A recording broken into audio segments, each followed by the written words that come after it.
piece of paying tariffs. But now it's our turn to do the ripping. That's okay. We're gonna make our country even stronger than it ever was. अमेरिकेचे राष्ट्राध्यक्ष Donald Trump यांच्या tariff दरांनी जगभरात खळबळ उडवून दिली. चीनसोबत तर अमेरिकेने अधिकच सक्ती दाखवली. अमेरिकेने घोषणा केली की ते चीनवर 50% अतिरिक्त टॅरिफ लावत आहे. त्यामुळे चीनवर एकूण टॅरिफ म्हणजेच आयात कर हा आता 125% झाला आहे. व्हाईट हाऊसकडून जारी करण्यात आलेल्या आधीच्या निवेदनानुसार चीनवर 34% टॅरिफ लागणार होता, ज्याला वाढवून 50% करण्याचा इशारा देण्यात आला होता. त्यानुसार बुधवारी चीनवर 104% आयात कर लावण्यात आला. त्याला चीनने अमेरिकेवर 84% आयात कर लावत प्रत्युत्तर दिलं.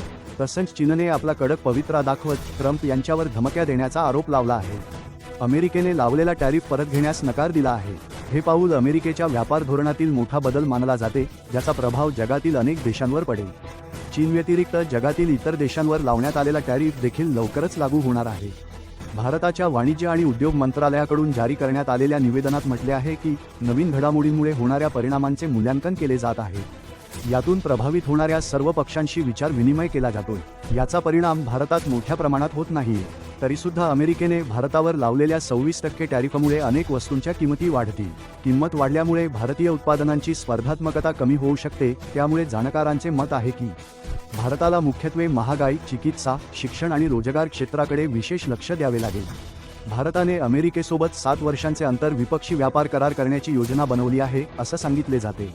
तर अमेरिकेकडून लागू करण्यात आलेल्या सध्याच्या टॅरिफ पॉलिसीबद्दल महत्त्वाची प्रतिक्रिया समोर आली आहे. मुझे नहीं लगता कि अमेरिकी टैरिफ से होने वाले प्रभावों के बारे में कुछ कहना अभी संभव है, क्योंकि हमने अभी तक इसका पूरा आकलन नहीं किया है. लेकिन हमारी रणनीति बहुत स्पष्ट रही है. वो ये कि हम शुरुआत से ही ट्रम्प प्रशासन के साथ इन मुद्दों पर बातचीत करेंगे. ये बातचीत दोनों तरफ से बहुत खुलकर और रचनात्मक तरीके से की गई. हमने एक आपसी सहमति बनाई कि इस साल के अंत तक एक द्विपक्षीय व्यापार समझौता करने की कोशिश की जाएगी. जहां तक मेरी जानकारी है, ट्रम्प के दोबारा राष्ट्रपति बनने के बाद शायद हम अकेले देश हैं जिन्होंने इस स्तर की सैद्धांतिक सहमति बनाई. सभी देशों पर टैरिफ लगाया गया है तो सभी देश अमेरिका से निपटने के लिए अपनी अलग रणनीति बना रहे हैं. जहां तक हमारी बात है, हमारी रणनीति का एक स्पष्ट लक्ष्य है, वो यह देखना कि क्या इस स्थिति से निपटने के लिए एक द्विपक्षीय समझौते तक पहुंचा जा सकता है. यहाँ मैं आपको बताना चाहूँगा कि लंबे समय से इसी लक्ष्य के साथ हम आगे बढ़ रहे हैं.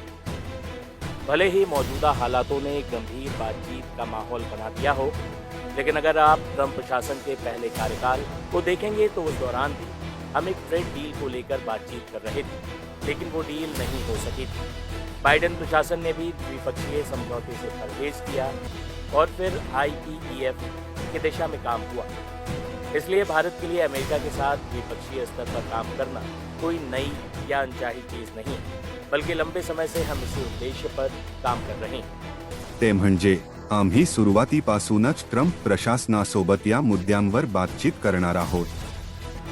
देखिए, जब भी कोई ऐसी बड़ा एक्शन होता है, और क्योंकि जो डोनाल्ड ट्रंप ने अपने टैरिफ से किया है, ये कोई अर्थक्वेक से कम नहीं है इकोनॉमी के लिए. एक तो ज्योग्राफिकल अर्थक्वेक होता है जिसमें फिजिकल स्ट्रक्चर वगैरह गिर जाती हैं. ये टैरिफ जिस ढंग से उसने लगाया है वो एक तरह से इकोनॉमी के लिए अर्थक्वेक है. और एक जितना बड़ा अर्थक्वेक आया था तो नेचुरली इकोनॉमी हिलेंगी तो गिरेंगी. तो वही रिएक्शन कल थे सारे विश्व में, चाहे वो इंडिया हो, चाहे वो चाइना हो, चाहे हांगकांग हो, चाहे यूरोप हो, और सभी की इकोनॉमी हिली है और इंडिया की इकोनॉमी में भी काफी गिरावट आई है. लेकिन जैसे अर्थक्वेक के बाद होता है, आहिस्ता आहिस्ता रिकवरी होनी शुरू होती है, लोगों को समझ आने लगता है, लोग अपने आप को मजबूत करने की कोशिश करते हैं. तो वही इंडियन इकोनॉमी का है. आज थोड़ा सा सुधार है, लोगों को समझ में आ रहा है कि कितना नुकसान होगा और इसको एडजस्ट करना पड़ेगा. मेरा ऐसा मानना है कि जो डोनाल्ड ट्रंप ने अब किया है, एक तरह से ये ट्रेड वार शुरू हो गई है, क्योंकि एक कंट्री करता है और इतना बड़ा कंट्री करता है तो स्वाभाविक है दूसरा कंट्री भी उसके पीछे लगेगा. तो विभिन्न कंट्री जो आज की डेट में ताकतवर हैं, कंपैरेटिवली चाइना है, यूरोपियन यूनियन वगैरह है, तो उनकी कोशिश है कि इसका जवाब दिया जाए. तो वो स्वाभाविक जवाब आएगा तो उसका रिएक्शन भी एक अर्थक्वेक की तरह आएगा, वो भी लोगों को संभालना पड़ेगा. जैसा भारत के परिप्रेक्ष्य में कितना बड़ा, क्योंकि मैं ये मानता हूं कि शॉर्ट टर्म में हमें जरूर नुकसान नजर रखता है. अगर आज की परिस्थिति को देखूं और ये मान के चलूं कि ये स्टेबलाइज हो जाएगी एज इट इज, जो चल रहा है, जो रेट बन जाएंगे, तो कुछ चीजों में हमें फायदा होगा और कुछ में नुकसान होगा। बहुत सारी आइटम अगर आप देखें जो इंडिया से अगर आज की डेट में 26% में जाती हैं और चाइना से 34 या 54% में जाती हैं, तो स्वाभाविक है हम चाइना के मुकाबले में बेटर कंपटीशन में आएंगे। जो हम आईफोन आज की डेट में इंडिया में बना रहे हैं और वो अमेरिका जाते हैं और जो चाइना से जाते हैं उसकी महंगे होंगे, तो नेचुरली वो आईफोन इंडिया में बनने शुरू हो जाएंगे। टेक्सटाइल जो है आज की डेट में अगर बांग्लादेश से जो जा रही है, जो बांग्लादेश का रेट टैरिफ का ज्यादा आया इंडिया के मुकाबले में, तो स्वाभाविक है इंडिया को वो एडवांटेज हो सकता है।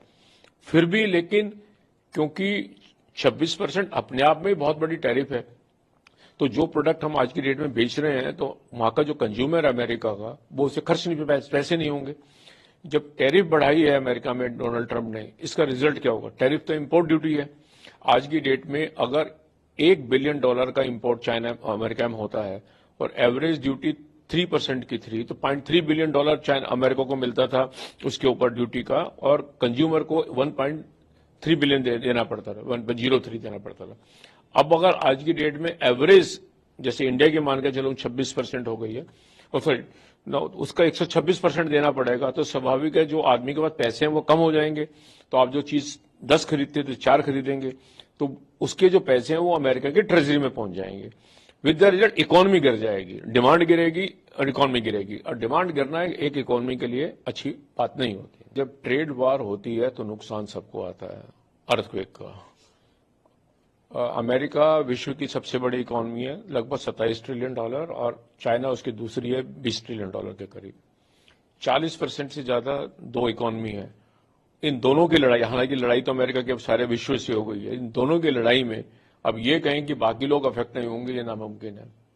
अफेक्ट आएगा क्योंकि जैसे मैंने कहा कि जब टैरिफ लगाते हैं तो एक रिस्ट्रिक्शन हो जाती है। जैसे सड़क पे आप ब्लॉकेड लगा देते हैं तो आपकी स्पीड डाउन होती है, तो एक तरह से टैरिफ एक ब्लॉकेड है फ्री ट्रेड के अंदर। तो उस ट्रेड उसके हिसाब से जो डिमांड है वो श्रिंक करेगी। जब डिमांड श्रिंक करती है तो नेचुरली प्रोडक्शन हर्ट होती है, लोगों की इनकम कम होगी, क्योंकि एम्प्लॉयमेंट कम हो जाएगी। जितनी माल ज्यादा पैदा होता है तो लोगों को एम्प्लॉयमेंट होती है, डिमांड आती है।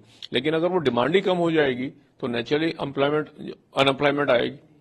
वो अगर बेरोजगारी आती है तो नेचुरली उसकी डिमांड भी श्रिंक करेगी। तो एक हम इकोनॉमी में वर्ड यूज करते हैं multiplier effect. It can be positive and can be negative. अगर डिमांड बहुत तेजी से बढ़ती है तो डिमांड आएगी तो जॉब क्रिएट होते हैं, लेकिन अगर डिमांड गिरती है तो रिवर्स भी बहुत तेजी से आता है, जिसे हम डिप्रेशन कहते हैं कि आ गया है। और जैसा लोगों को अंदाजा है कि जो विश्व की इकोनॉमी को 1930 में हुआ था और वो शायद दोबारा से हो जाए, और वो भी एक ट्रेड वार थी। तो वो मुझे लग रहा है कि वो खतरा जैसे लग रहा है कि अमेरिका कहता है मैंने ये लगाया और चाइना कह रहा है कि मैं आपके ऊपर लगाऊंगा, और डोनाल्ड ट्रंप ने फिर कहा कि मैं इसका फिर रिटेलिएटरी इंपैक्ट लूंगा। तो इसका कहीं ना कहीं तो अब असर आएगा ही सभी की इकोनॉमी।